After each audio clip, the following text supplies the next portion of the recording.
Hello everyone, कैसे हैं आप लोग। आई होप आप सब लोग एकदम अच्छे होंगे। तो चलिए बिना किसी देरी के हमारी कहानी को आगे बढ़ाते हैं।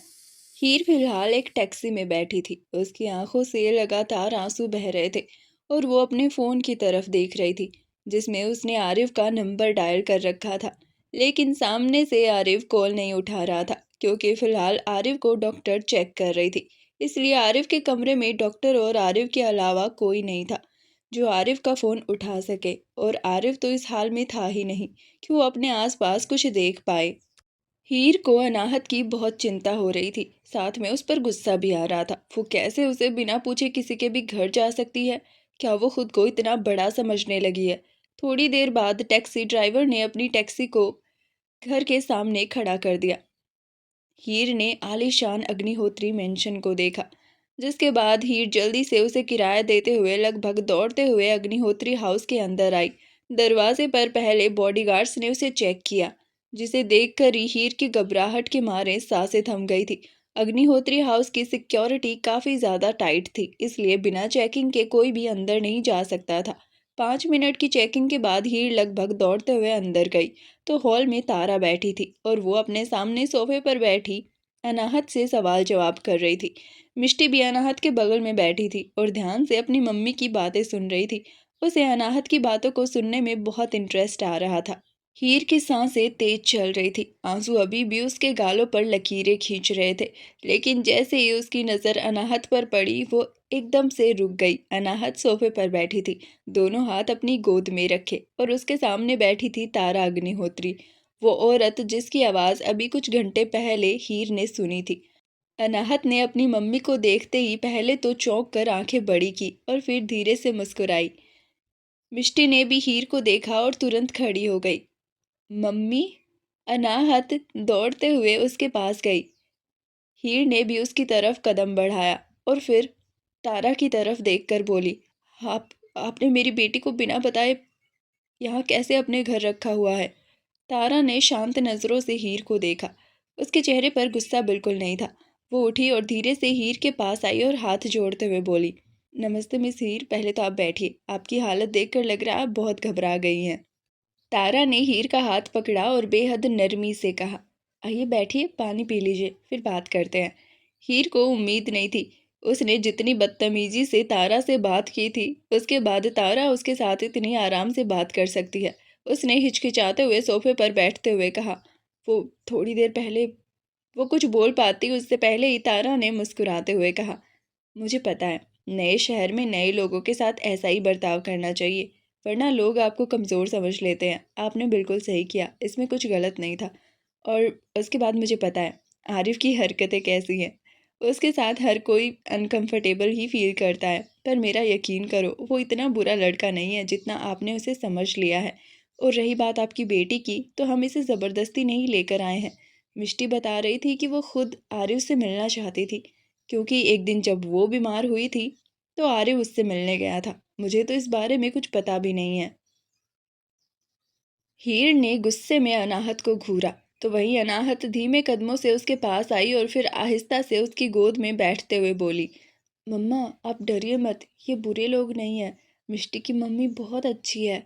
वहीं उसकी ये बात सुनकर भी हीर ने कुछ नहीं कहा और तारा ने हल्के से मुस्कुराते हुए कहा, वैसे आपकी बेटी बहुत समझदार है, खासकर मेरी मिष्टी से।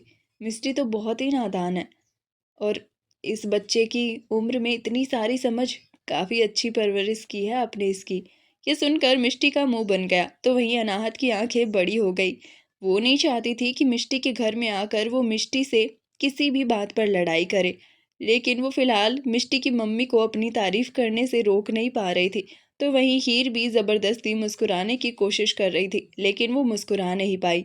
उसने एक झटके से अनाहत को अपनी गोद से उठाकर सोफे से उठते हुए कहा, ठीक है, तो अब मिल ली है ना ये आरिफ से, तो हम घर चले जाते हैं। हीर की ऐसी आवाज़ और ऐसी बातें सुनकर अब तारा को एहसास होने लगा था कि हीर कितनी ज़्यादा पैनिक कर रही है और उसकी तबीयत वाकई में ठीक नहीं है। तो उसके पास गई और फिर अनाहत को उसकी गोद से नीचे उतारने लगी। ये देखकर हीर ने अनाहत पर अपनी पकड़ मजबूत कर ली। तारा ने फिर गहरी सांस लेकर ज़बरदस्ती हीर की बाहों से अनाहत को नीचे उतार दिया और फिर उसके कंधे पर हाथ रख कर वापस उसे सोफे पर बैठाते हुए उसके पास बैठकर बोली, आप तो अपनी बच्ची से भी ज़्यादा डरी हुई हैं। ऐसा कुछ नहीं है, मैं भी एक आम इंसान हूँ और आप भी। फिर आप मुझे इस तरह देखकर डर क्यों रही हैं? जैसे आपने अपने सामने किसी भूत को देख लिया हो। शांत हो जाइए, आपके साथ कुछ नहीं होगा, ना ही आपकी बेटी के साथ कुछ होगा। लगता है आपको पास्ट का कोई ऐसा ट्रॉमा है जिसकी वजह से आपको अनजान जगह जाकर बहुत डर लगता है। ये बोलते बोलते तारा हीर के हाथों को सहला रही थी। वो उसे शांत करने की कोशिश कर रही थी। तो वहीं अब अनाहत को खुद पर गुस्सा आ रहा था। उसकी वजह से उसकी मम्मी कितनी परेशान हो रही है। उसने हीर के पास आकर धीरे से अपने कानों को पकड़ते हुए कहा, मम, आई एम सॉरी, मैं आपको परेशान नहीं करना चाहती थी, पर आप ही ने तो सिखाया है ना, जब हमारे साथ कोई अच्छा करता है तो हमें भी उसके साथ वैसा ही करना चाहिए। अब अंकल मेरी इतनी परवाह करते हैं तो मुझे भी उनसे मिलने आना चाहिए था ना, पर मैं आगे से ऐसा नहीं करूँगी। अब आप रोइए मत प्लीज़, आपको रोता हुआ देखकर मेरे को बिल्कुल अच्छा नहीं लग रहा है। हीर ने आंखें बंद करके गहरी सांस ली और फिर तारा से अपने हाथ छुड़ाते हुए अनाहत को खींचकर अपने सीने से लगा लिया। थोड़ी देर तक तारा ने उसे डिस्टर्ब नहीं किया क्योंकि वो उसकी हालत देख सकती थी कि वो कितनी ज़्यादा परेशान है। बार बार उसे यूं बातें करना भी शायद उसे इरिटेट कर रहा था। उसके बाद तारा ने सर्वेंट से उसके लिए कॉफ़ी मंगवाई। थोड़ी देर बाद जब हीर शांत हो गई तो तारा ने आहिस्ता से उसके कंधे पर हाथ रखते हुए कहा, ऊपर डॉक्टर आरिफ का इलाज कर रही है, वो जैसे ही होश में आता है आपकी बेटी उससे मिलकर आपके साथ आपके घर चली जाएगी। इसमें इतना पैनिक करने वाली कोई बात नहीं है। और मुझे अभी अभी पता चला कि आरिफ ने तो आपके घर में एक रात भी बिताई है। तब तो आपको ज़रूर पता होगा कि आरिफ कैसा लड़का है। वो ऐसे ही किसी के घर नहीं रुकता है, लेकिन आपके घर रुका है। इसका मतलब है वो आपके साथ कंफर्टेबल है। उसके बावजूद आप उससे इतना ज़्यादा डर रही हैं। ये सब देखकर मिष्टी को ऐसा लग रहा था कि सब लोग उसे इग्नोर कर रहे हैं। थोड़ी देर पहले उसकी मम्मी सिर्फ और सिर्फ अनाहत से बातें कर रही थी और अब अनाहत की मम्मी के आने के बाद सिर्फ और सिर्फ अनाहत की मम्मी से। उस बेचारी को तो कोई अच्छे से देख भी नहीं रहा था। तो वहीं अनाहत अभी हीर से अलग होकर धीमे कदमों से मिष्टी के पास जाती है और उसके पास बैठते हुए बोलती है, देखो तुम अब अपनी मम्मी की वजह से मुझ पर गुस्सा नहीं कर सकती हो। मैंने कुछ नहीं कहा, सब कुछ तुम्हारी मम्मी ने कहा है। मिष्टी ने मुंह बनाते हुए कहा, लेकिन कहा तो तुम्हारी वजह से है ना। एक बार चाचू को होश में आने दो, देखना वो ज़रूर कहेंगे कि मैं तुमसे ज़्यादा अच्छी हूँ। कुछ सोचकर अनाहत ने हल्के से मुस्कुराते हुए कहा, वो तो मैं भी कह सकती हूँ, तुम मुझसे ज़्यादा अच्छी हो, अगर तुम्हें ये सुनकर अच्छा लगता है तो। मिष्टी ने मुंह बनाते हुए कहा, सिर्फ सुनकर अच्छा नहीं लगता है, बल्कि मैं तुमसे ज़्यादा अच्छी हूँ और मैं तुमसे ज़्यादा सुंदर भी हूँ और मेरे चाचू मुझसे ज़्यादा प्यार भी करते हैं। ये सुनकर अनाहत ने आंखें बड़ी करते हुए कहा, हाँ तो वो तुम्हारे चाचू हैं तो तुमसे ही प्यार करेंगे ना, मुझसे क्यों करेंगे। मैं तो उनके कुछ भी नहीं लगती हूँ, इसके लिए तो तुम मुझ पर गुस्सा भी नहीं कर सकती हो। ये तो ऑलरेडी है ना, इसके लिए तुम्हें मुझे बार बार बताने की भी ज़रूरत नहीं है। मिष्टी को अनाहत की ये लॉजिकल बातें भी परेशान करने लगी थी। उसने अपने होठों पर उंगली रखते हुए कहा, तुम चुप हो जाओ, तुम जब भी कुछ बोलती हो मुझे गुस्सा आता है। देखो तुम्हारी मम्मा कितनी परेशान है, जाओ उनके पास जाओ तुम। उसकी ये बात सुनकर भी अनाहत ने कुछ नहीं कहा। तो वहीं थोड़ी देर बाद ही डॉक्टर तेज कदमों से चलती हुई सीढ़ियों से नीचे आई। उसे देखकर तारा जल्दी से सोफे से उठते हुए बोली, क्या अब आरिफ को होश आ गया है? डॉक्टर ने स्माइल करते हुए कहा, हाँ वो बिल्कुल ठीक है अब। इतना बोलकर फिर तारा डॉक्टर को घर से बाहर छोड़कर आई। तो वहीं हीर अब कन्फ्यूज़न में इधर उधर देख रही थी। उसे समझ नहीं आ रहा था वो आरिफ से मिलकर जाए या फिर ऐसे ही चली जाए। तारा ने वापस आकर हीर के कंधे पर हाथ रखते हुए कहा, चलो एक बार हम सब लोग आरिफ से मिल लेते हैं। वो बहुत ज़्यादा डर रहा था बीमार होने पर, पता नहीं ऐसा क्या सोचा होगा उसने, और मुझे उसकी बहुत परवाह है। हम सब लोग एक साथ जाएंगे तो शायद वो पैनिक ना करे। हीर ने हाँ में सर हिलाया, जिसके बाद तारा, मिष्टी, हीर और अनाहत चारों आरिफ के कमरे में गई। आरिफ बेड पर बैठा अपने फ़ोन को अनलॉक कर रहा था। उसने जैसे ही सबसे पहले हीर का मिस कॉल देखा उसकी आंखें फैल गई और उसने जल्दी से हीर को कॉल लगा दिया। ठीक उसी वक्त वो सब लोग कमरे में एंटर हुई। हीर ने अपने फ़ोन की तरफ देखा और फिर आरिफ की तरफ। आरिफ ये देख भी नहीं रहा था कि उसके कमरे में कौन आया है। तो वहीं आरिफ को लग रहा था ज़रूर तारा और मिष्टी ही होंगी। उसने अपने माथे पर हाथ रखते हुए कहा, प्लीज़ कॉल उठा लो यार। तारा ने मुस्कुराते हुए कहा, आरिफ तुम किसको कॉल कर रहे हो? इधर तो देखो। आरिफ ने जल्दी से बेड से उठते हुए कहा, नहीं भाभी माँ, एक इम्पॉर्टेंट कॉल है, मैं इसे मिस नहीं कर सकता हूँ। क्या मैं आपसे थोड़ी देर बाद? इतना बोलकर जैसे ही उसने उधर देखा, हीर को देखकर उसकी आंखें फैल गई और उसने घबराते हुए कहा, तुम ठीक तो हो ना? तुमने मुझे इतने सारे मिस कॉल किए थे। अनाहत ठीक है ना? कुछ हुआ है क्या?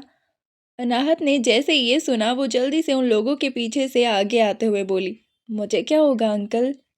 इतना बोलकर अनाहत ने प्यारी सी स्माइल के साथ आरिफ की तरफ देखा। तो वहीं आरिफ ने उसे देखते ही अपने सीने पर हाथ रखकर एक गहरी सांस लेकर कहा, तुम्हें पता है ना तूफान, तुम्हारी मम्मी कैसी है? बिना काम तो वो कॉल करती ही नहीं है, तो बस इसलिए मैं डर गया था कि कहीं कुछ हुआ तो नहीं है।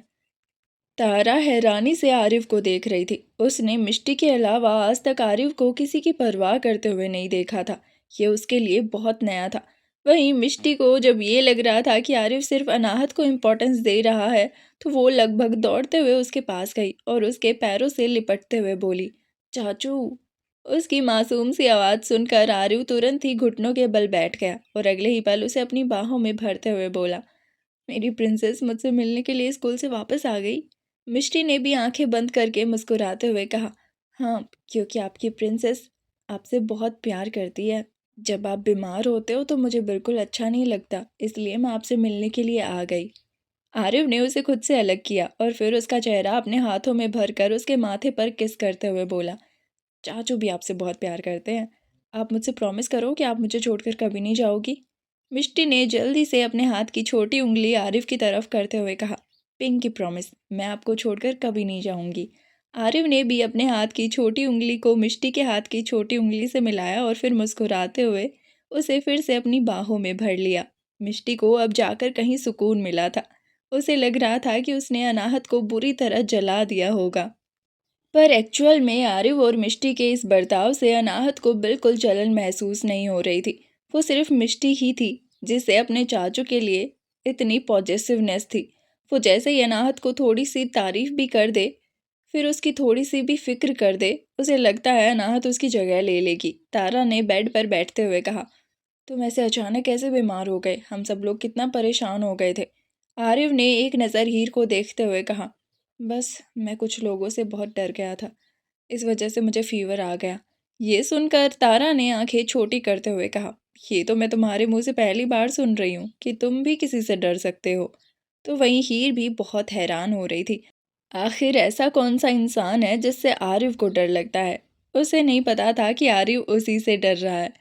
फिर आरिफ ने मिष्टी को गोद में लेकर बेड पर बैठते हुए कहा, छोटे तूफान, तुम लोगों को किसने बताया कि मेरी तबीयत खराब है? अनाहत ने जल्दी से खुश होते हुए कहा, जब टीचर मिष्टी को बता रही थी कि उसे घर जाना है क्योंकि उसके चाचू की तबीयत खराब है, तभी मैंने सुन लिया था और उसके बाद मैं मिष्टी के साथ यहाँ आ गई और फिर मेरी वजह से मम्मा को भी यहाँ आना पड़ा। आखिरी लाइन अनाहत ने डरते हुए बेहद धीरे से बोली थी, जिसे सुनकर आरिफ ने फिर अपने मन में कहा, तभी मैं सोचूं, ये अकड़ू लड़की कैसे मेरी तबीयत के बारे में पूछने आ सकती है। इसे तो एक आंख भी नहीं बाता हूँ मैं। आरिफ ने फिर मुस्कुराकर मिष्टी को बेड पर बैठाते हुए कहा, अब अगर यहाँ आ ही गई हो तो इतनी दूर दूर क्यों खड़ी हो? यहाँ आओ मेरे पास। ये सुनकर अनाहत मुस्कुराई और फिर तेज कदमों से चलकर आरिफ के पास गई। आरिफ ने उसे भी गोद में उठाते हुए कहा, वैसे तुम दोनों को स्कूल से छुट्टी नहीं लेनी चाहिए थी। तुम दोनों कुछ ज़्यादा ही छुट्टियां नहीं ले लेती हो, फिर बाकी क्लासमेट से पीछे रह जाओगी, टॉप कैसे करोगी? मिष्टी ने जल्दी से आरिफ के दूसरे पैर पर बैठते हुए कहा, आप हो ना चाचू, आप बोल देना स्कूल वालों को, मुझे ही टॉपर बनाएंगे। उसकी ये बात सुनकर तारा ने आंखें बड़ी करते हुए कहा, देखा अपने लाड प्यार का नतीजा? इसको लग रहा है ये अपने चाचू के दम पर कुछ भी कर सकती है। तो वहीं आरिफ को मिष्टी की जलन देखकर हंसी आ रही थी। अनाहत को गोद में लेने की वजह से मिष्टी तुरंत ही उसके गोद में आ गई थी। उसने झुककर मिष्टी का गाल चूमते हुए कहा, नहीं, तुम्हारे चाचू तुम्हारी सिफारिश तो नहीं लगा सकते हैं, लेकिन हाँ, तुम्हें पढ़ा सकते हैं, जिसकी वजह से ज़रूर तुम टॉप कर लोगी। ये सुनकर मिष्टी खुश हो गई। इन सब की बातों में हीर को बहुत अजीब लग रहा था। वो यहाँ क्यों आई थी? उसे शायद यहाँ नहीं आना चाहिए था। उसने थोड़ी हिम्मत करके आरिफ की तरफ बढ़ते हुए कहा, अब अगर आपकी तबीयत ठीक है तो मुझे लगता है मुझे घर चले जाना चाहिए। मुझे अपनी तबीयत कुछ सही नहीं लग रही है। तारा को याद आया था थोड़ी देर पहले हीर कैसे पैनिक करने लगी थी, इसलिए उसने जल्दी से कहा, हाँ मुझे पता है आपकी तबीयत भी खराब है। मैं आपको ड्राइवर के साथ आपके घर भिजवा देती हूँ, वरना टैक्सी में आप परेशान हो जाएंगी। हीर की तबीयत खराब है ये सुनकर आरिफ ने आंखें छोटी करते हुए कहा, क्यों, तुम्हें क्या हुआ है? मुझे तो ठीक ही दिख रही हो। तारा ने जल्दी से आरिफ की बात बीच में काटते हुए कहा, तुम्हें क्या पता, उनकी तबीयत सच में खराब है। मैंने थोड़ी देर पहले देखा था, वो बहुत बुरी तरह पैनिक कर रही थी। ये सुनकर आरिफ की आंखों में भी हीर के लिए फिक्र दिखने लगी, जो हीर को बिल्कुल अच्छी नहीं लग रही थी। हीर बस घूर घूर कर अनाहत को देख रही थी, जो कितने आराम से आरिफ की गोद में बैठी थी। हीर का उसके ऐसे किसी अनजान शख्स की बाहों में जाना बिल्कुल अच्छा नहीं लग रहा था। अनाहत भी थोड़ी देर बाद अपनी मम्मी की आंखों को समझ चुकी थी, इसलिए वो आहिस्ता से आरिफ की गोद से उतरते हुए बोली, ठीक है अंकल, आप अपना ख्याल रखना, और अब मैं चलती हूँ। आरिफ ने प्यार से उसके सर पर हाथ फेरते हुए कहा, चलो मैं ही तुम्हें छोड़कर आता हूँ तुम्हारे घर। तारा ने आंखें छोटी करते हुए कहा, तुम अभी अभी फीवर से बाहर आए हो और तुम्हें सच में ड्राइविंग करनी है? मिष्टी ने भी जल्दी से कहा, हाँ अंकल, आपको तो रेस्ट करना चाहिए, अभी रहने दो, ड्राइवर अंकल इनके साथ चले जाएंगे। आरिफ कुछ बोल पाता उससे पहले हीर ने कहा, नहीं, ड्राइवर की भी ज़रूरत नहीं है, मैं टैक्सी बुला लेती हूँ, हम उसी में चले जाएंगे। इतना बोलकर उसने झटके से अनाहत का हाथ पकड़ा और फिर उसे तेजी से कमरे से बाहर ले जाने लगी। अनाहत लगभग दौड़ते हुए उसके साथ साथ चल रही थी, पर वो कुछ बोल नहीं रही थी। ऊपर से हीर ने उसका हाथ भी बहुत कसकर पकड़ा हुआ था, जिस वजह से उसके हाथ में भी दर्द हो रहा था। आरिफ ने मिष्टी को अपनी गोद से उतार कर बेड पर बैठाया और फिर तारा को देखकर बोला, मैं चलता हूँ भाभी माँ, वो बहुत जिद्दी लड़की है। वैसे भी उसको 3-4 बार ना बोलो और ज़बरदस्ती ना करो तो वो कोई बात नहीं मानती है। पर अभी अभी आपने कहा ना कि उसकी तबीयत खराब है, तो उसका ऐसे अकेले जाना अच्छा नहीं है, मैं ही उसे छोड़कर आता हूँ। इतना बोलकर बिना तारा का जवाब सुने आरिफ तेज कदमों से कमरे से बाहर चला गया। तारा बस हैरानी से उसे देखती रह गई। फिर उसने हंसते हुए कहा, हाथ से पहले तो मैंने आरिफ को बेवजह किसी की केयर करते हुए नहीं देखा। क्या उसे ये लड़की पसंद आ गई है? इतना बोलकर तारा हीर के बारे में सोचने लगी। दिखने में वो अच्छी थी, उम्र में भी आरिफ से 2-3 साल छोटी ही लग रही थी। अगर वो राजी हो जाती है तो तारा खुशी खुशी आरिफ और उसकी शादी करवा देगी, लेकिन उससे पहले उसे हीर के बैकग्राउंड के बारे में भी जानना होगा।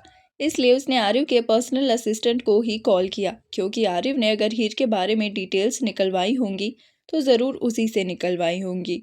थोड़ी देर बाद ही आरिफ के असिस्टेंट ने हीर की जितनी भी जानकारी थी वो सारी तारा को बता दी, जिसके बाद तारा गहरी सोच में जा चुकी थी। इस लड़की के पहले पति का कुछ अता पता नहीं है, तो क्या उसके साथ अपने देवर की शादी करना सही रहेगा या गलत? तारा बुरी तरह कंफ्यूज हो चुकी थी। हीर अग्निहोत्री हाउस से बाहर निकलते ही अनाहत को डांटना शुरू कर चुकी थी, जिससे अनाहत बस सर झुकाए हीर के पैरों की तरफ देख रही थी। वो मुड़कर हीर से कुछ नहीं कह पा रही थी। उसे पता था कि उसने गलती की है तो मम्मी उसे डांट लगाने वाली है। हीर ने गुस्से में लगभग चिल्लाते हुए कहा, तुम्हें मेरी परवाह नहीं है ना बिल्कुल? तुम्हें मैंने कितनी बार कहा है कि मैं इतनी स्ट्रांग नहीं हूँ जो ऐसी मुसीबत से आसानी से निकल पाऊँ। उसके बावजूद तुम हर बार ऐसी ही गलती करती हो। अगर तुम्हें यहाँ आते हुए कुछ हो जाता तो मेरा क्या होता? तुमने एक बार भी नहीं सोचा कि तुम अम्मा को इन्फॉर्म कर दो कि तुम्हें कहीं जाना है? मैं तो हर जगह जाती हूँ, तब तुम्हें बता कर जाना चाहिए। क्या तुम्हें इससे ये नहीं सीखना चाहिए कि जब माँ मुझे बताती है तो मुझे भी बताना चाहिए? अनाहत कोई जवाब दे पाती उससे पहले ही वहाँ आरिफ पहुँच चुका था। उसने हीर पर गुस्सा करते हुए कहा, क्यों डांट रही हो उसे? इतनी बड़ी गलती भी नहीं की है उसने। कौन सा वो अकेले पैदल चल कर आई थी यहाँ? गाड़ी में आराम से मिष्टी के साथ आई थी। और क्या अब तक तुम्हें मुझ पर इतना भी विश्वास नहीं हो पाया कि मैं तुम्हें और तुम्हारी बच्ची को नुकसान नहीं पहुंचाना चाहता हूँ? भला मैं इसके साथ क्या बुरा करूँगा? कितनी घटिया सोच है तुम्हारी। हीर ने जल्दी से अपने आंखों के आंसू पोंछते हुए कहा, ये हम दोनों का मामला है, हम खुद चले जाएंगे। आप क्यों बकवास कर रहे हैं बीच में आकर? जाइए, आपकी तबीयत ख़राब है। आपको बाहर नहीं घूमना चाहिए, रेस्ट की ज़रूरत है। आरिफ ने गुस्से में कहा, जब तुम मेरी वजह से इसको डांट रही हो तो मैं ही बीच में बोलूँगा ना, कोई और कैसे बोल सकता है? और ये तुम दोनों का मामला कैसे हुआ? रीजन तो मैं हूँ ना, मेरी वजह से तूफान यहाँ आई है। आज के लिए इतना ही, जल्द मिलते हैं एक और एपिसोड के साथ। और थोड़ी देर में मैं एक नई स्टोरी अपलोड करूँगी, तो उसे सुनना बिल्कुल ना भूलें। Thank you so much.